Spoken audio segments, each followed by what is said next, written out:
Balik na naman kayo, matagal tayo hindi nakita. Opo, uling punta namin dito is January. Kasama ko yung husband. Okay naman po siya, kaya lang syempre, kailangan talagaan para limutin. Very good. Kasi, umiidad eh. Diba? Tsaka, normal lang yun. Tsaka yung nag-aabuso minsan sa katawan, nagkakamali ka minsan ng binuhat. Ay, naku, bangon pa. Kahit nasa pagtulog, minsan nagkakaroon pa tayo ng problema eh. Tsaka yung pag-iinat. Kaya sa pagtulog. Nagkakamali ako ng, ay Diyos ko, sabi ko, bawal pa lang mag-inat. Hindi naman bawal. Hindi kasi nga, master, masakit. Kailangan. Naninigas itong mga ganito. Dahil yung sa compression sa disc. Diba, nakaganyan kayo. Ganyan, Pag mag-iinat kayo, ganito muna kayo. 1, 2, 3. Pag dumaan na kayo sa mga sa mga lower back pain, pero kung normal, walang problema. Puro nga lower back pain ang problema namin. Kayo, kung galing na kayo sa pero nakita mo naman, hindi na kayo... At saka exercise ginagawa ko. O, kita mo, na-maintain siya na hindi ka nauwi sa severe. May pain siya, pero... Tolerable. Kaya. Bearable talaga, hindi mo kaya. At saka, master, siya, yung bang hindi ganun kadalas. Mula nung hinawakan mo ko. Diba? Thank you. Ito, yan ha. Diba? Lahat ng patunay, ito. Galing na to rito. Diba? Hindi ako sabi ko, hindi ako babalik dito kung ang pakiramdam ko hindi maganda. Diba? Kaya sabi ko, ay sa umulit. Alam mo na, abangan na natin. Sabi nga, sakali na kagad. Yes. Itapo na kagad natin yan sa kita mo, nag-recruit pa si Mami, Tatlo kami, andun yung dalawang one. Dalawa kami dinala dito. Alam mo na, pag umiidad tayo, paghandaan na natin yan. Lahat kayo, lahat ng tao. Lahat. Ako, lalo ko, abuso ko sa pagbubuhat. Yes. Pero ako, nakikita nyo, minsan gumaganda. Sinasabay ko na rin yung treatment ko. Kumbaga, yun yung maintenance eh. Darating at darating yung tinatawag natin, degenerative change. Sa katawan natin. Yung degenerative change na yan. Yan ang magbabago ng pagkilos natin. Siyempre, sira na yung mga disc. Konting puwersa. Konting buhat. Ayan na, Lalo pag nag-senior age na tayo. Walang makakatakas doon. Kaya magugulat ka na lang. Pag umigit na tayo, bumabagal tayo. Normal na yun. Normal na yun. Wala ka dapat ikatakot. Ang mahalaga, walang masakit. Umuba man, pero... meron man, pero kumbaga tolerable mo. Hindi ka tulad nung sa higaan pa lang. Ako, Diyos, kumiiyak ka, diba? Mahirap.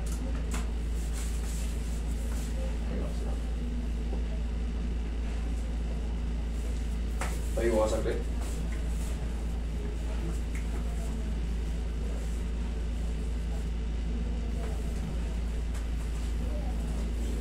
Tignan mo yung difference nang hindi ka pa natututo ng mga exercise. Tenga, pastor. Mamaya, sa uli yan, pang tagilid ka. Tagilid? Ganyan. Pang huli yung massage dito.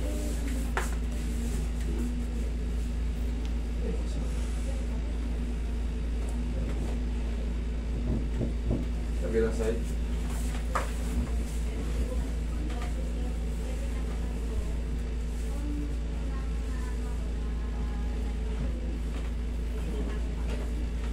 Yung natutunan mo na yan, hindi mo mamamalayan ba? 85 na ako. Parang pinagdaanan yung daba. Ano yan? Flooring. Sige. Meron pang pera dyan? Pagagawan ko na kayo ng dyan paningahan. Oo nga, master. Wala. Darating ang panahon.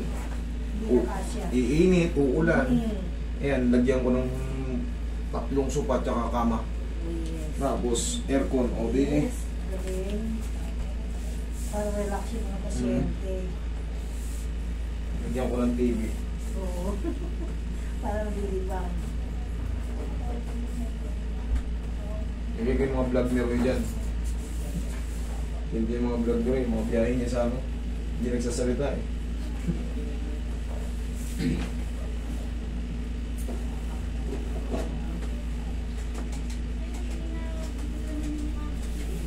Puro nyo rin sa Thailand, sa Hong Kong.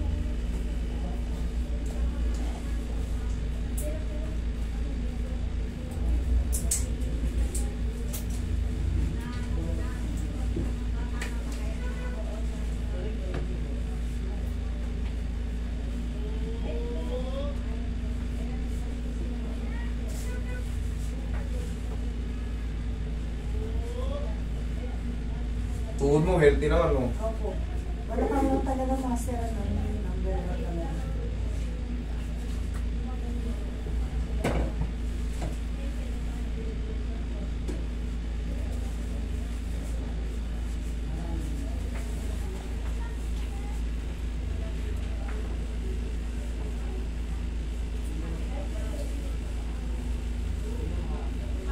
Ilan taon na kayo tayo? 83. Kita mo naman. Susumba pa yan, master. Ang Susumba. klase ko yan. Sana all. Susumba. 83, oh. Malakas pa. Oo, active pa.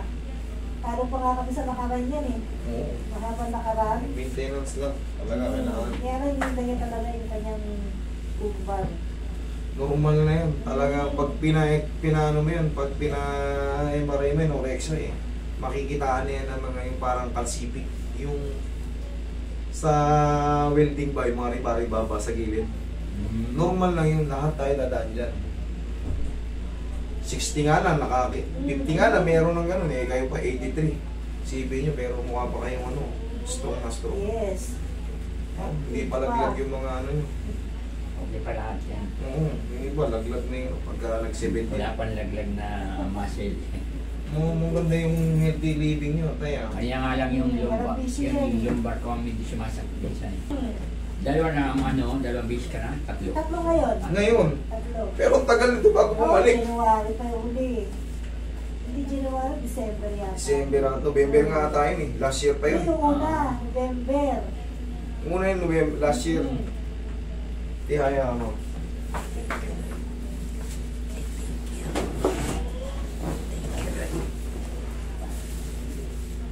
Kahit pa paano, maintenance na rin kayo ng mga sariling haplos-haplos. Ay, oo. Kasi yan, very safe yan, external yan, hindi naman iniinom eh. Pahit-pahit lang. Huwag lang talaga allergic kayo. Pag allergic kayo, tumigil kayo. Pero pag hindi kayo allergic, wala yan. Diyos ko.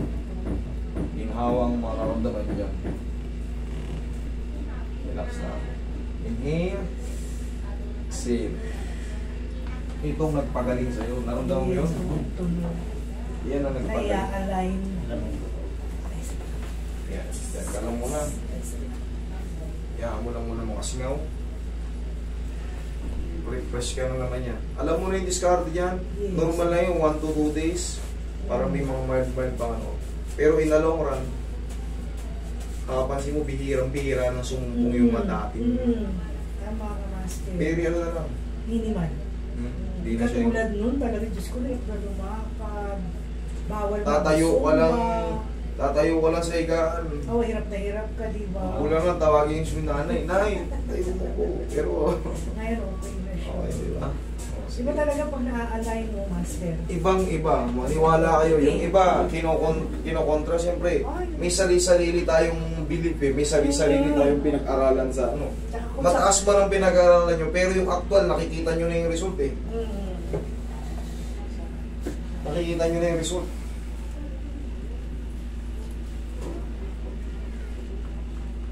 Isabi ko nga yung mga, di ba nauna, talaga po severe, may mga nakano. Tignan nyo, paglipas sa mga araw, hintayin nyo yung mga pagpalo nung. Pagbalik nyo rito, hindi na kayo ganyan kabagal. At hindi naman ako sa madalian. Hindi, Master. lalo kung severe kayo. Oo. Meron talagang pagkakataon, bumabagal ang metabolismo natin. Bumabagal din ang paghilom ng sakit natin sa loob, yung mga napunit. Siyempre, hindi natin nakikita yung loob natin eh. Pero nararamdaman natin yung kirot. Tatayo ka, hindi mo gano'ng maipuwersa kasi masakit yung balakang mo. Bakit? Pero walang sukat eh, kasi walang dumudugo sa labas eh. Pero yung loob mo, yung mga pungit na mga soft tissue natin doon.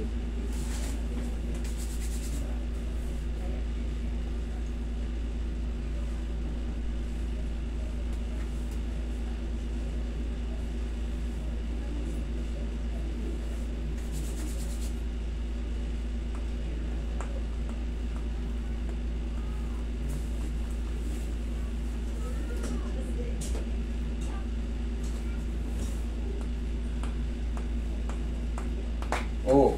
Yan lang. Tingnan mo. Yung maintenance mo lang yun. Alam mo na yung maintenance mo. One.